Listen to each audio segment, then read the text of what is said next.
ការពីជាតិកម្ពុជាបានលើកឡើងក្នុងសេចក្តីប្រកាសព័ត៌មានចុះថ្ងៃទី25ខែកញ្ញាថាការបង្កើតក្រុមការងាររវាងកម្ពុជាថៃដើម្បីពិភាក្សាគ្នាក្នុងការកែសម្រួលអាវុធធុនធ្ងន់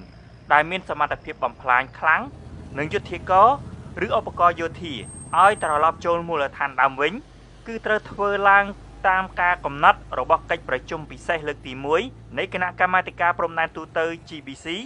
កាលពីថ្ងៃទី10ខែកញ្ញានៅក្នុងខេត្តកោះកុងក្រសួងការពារជាតិកម្ពុជាបានបន្តថាក្រោយកិច្ចប្រជុំ GBC 3សប្តាហ៍ក្រុមការងារនេះត្រូវចាប់ផ្ដើមពិភាក្សាគ្នា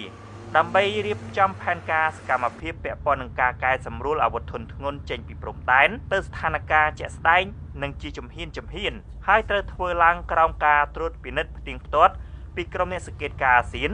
ដើម្បីបង្ហាញតម្លាភាពនិងការជឿទុកចិត្តគ្នាការចេញសេចក្តីថ្លែងការណ៍របស់ក្រសួងការពារជាតិកម្ពុជាធ្វើឡើងស្របពេលដែលនាយករដ្ឋមន្ត្រីថៃថ្មីលោកអនុភិនឆានវីរៈគុលបានប្រាប់ក្រុមអ្នកសារព័ត៌មានថារដ្ឋាភិបាលថៃនឹងមិនបើកការចរចាផ្លូវការណាមួយ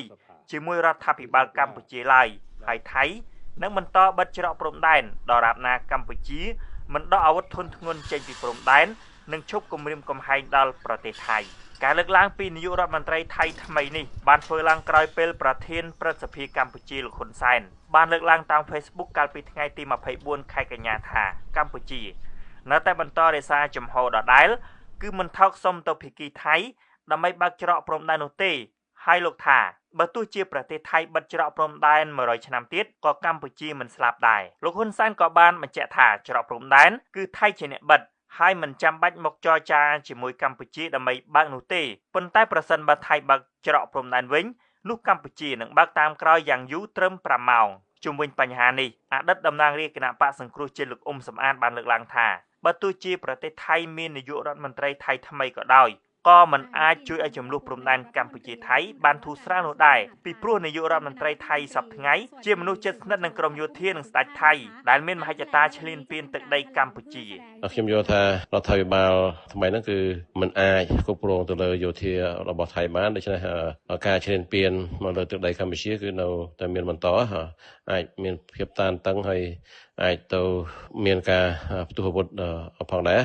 អ្នកនាំពាក្យកងទ័ពជើងគោកថៃលោកវិនថៃសូវ៉ារីបានលើកឡើងថាកងទ័ពថៃត្រៀមខ្លួនរួចរាល់ដើម្បីប្រយុទ្ធប្រឆាំងការពារខ្លួនខណៈលោកបានចាត់ប្រកាន់ថាកងទ័ពកម្ពុជាបានបាញ់អាវុធធុនតូចចូលទឹកដីថៃ